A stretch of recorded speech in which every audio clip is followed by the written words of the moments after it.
across the other side, and back on the other side. This will help make sure you get an even cut all around. Now I'm going in with my FX1 trimmers, Graphite 2.0 blade. I want to start at the corner of his lineup and work my way across his head. This step you want to do as quick as possible. You don't want to take too long doing this. So it's important to have really sharp clippers or blades. Now I'm going to come in with my Babyliss FX shavers. Start at the bottom, put some pressure. When you come up to the line, make sure you flick out.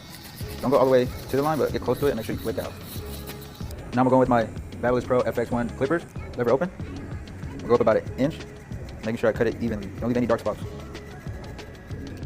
Next I'm going with my one guard, lever open again, making sure I go up about the same width as my first guideline. So about an inch, inch and a half, depending how stretched out you want the fade to be. Before I start to take out those guidelines, I like to line my client up.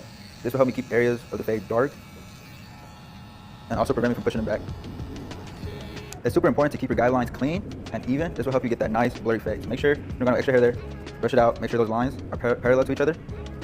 I'm going to tap this line up just a little bit, make sure I hit that shaving area so I don't leave any type of line whenever I fade this line out. Now since this is a high fade, I'm going to take out this guideline first. I'm going to start with the corner of my blade and the corner of his lineup and slowly flick that line up and slowly open that lever notch by notch. Do not rush this process. This part is the most important part of the fade and will help it blend in seamlessly from skin to the top of the hair. So take your time. Now my next step is blending in this top line. For some reason I like to fade, I call it in the middle. So I'll fade the first guideline out and then the top one and sort of meet in the middle. So this is a 3 guard I started open and now it's closed, kind of hitting that area. Don't take too long doing this because you're just going to go over it again with the number 2 guard. Now I got the 2 guard on, open, tapping that line with the corner of my blade, close. Do it again. See, I'm not rushing it, but I'm not trying to go over it too many times because I'm not trying to waste a lot of time trying to take that line out. Next step is my 1.5 guard open. Now this should blend in that top to the one blade I had. Close.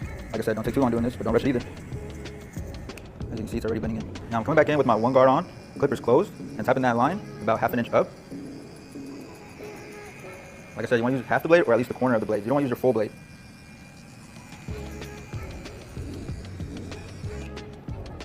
And always clean your canvas. Make sure you got no extra hairs there. Now I got my half guard on, my 0.5 open. Same thing. Starting at the lineup, working my way to the back of the head, using half for the corner. Now this is where you really want to take your time. This is where the fade comes together. Don't rush this part at all either. Now go halfway, corner of the blade. So another thing I like about these clippers is you can hear the hair being cut. It makes that cool little think noise. I don't know some of you guys clippers does that, but these do straight out the box. I love them right now. I'm not gonna lie, they're coming clean. That fade, look at that fade. Just see that? I still got detail, but it looks good already. Look at that. Now I'm gonna give you guys a little secret of mine on how to get a nice crisp lineup and also how to make the enhancements stay on a lot longer. So I'm using a cotton pad with 90% alcohol.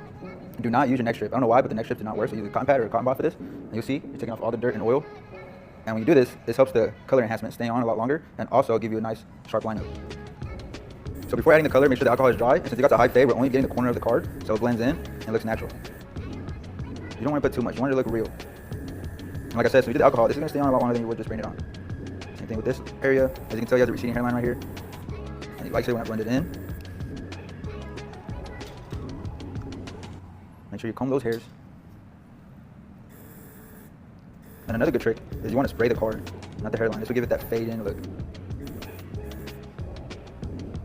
There's some good gems because I notice a lot of barbers just are heavy with the paint. I mean, some clients like that, my clients don't, and neither do my viewers.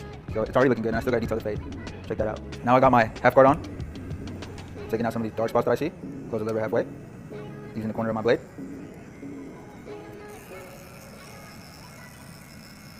Yeah, I'm really feeling these clippers right now. They're so clean. Now look at that fade. Blurry fade. Color looks natural. I still got to hit it with the razor. So now my next step is coming in with the razor. I always go with the grain first. Then I go against it to get a cleaner look. One thing I like about using rubbing alcohol on the lineup is that it leaves a natural white ash line. And that's because the alcohol is actually drying up the skin. That's why some people don't like doing that. But honestly, it's not that bad. There you go. Clean high fade.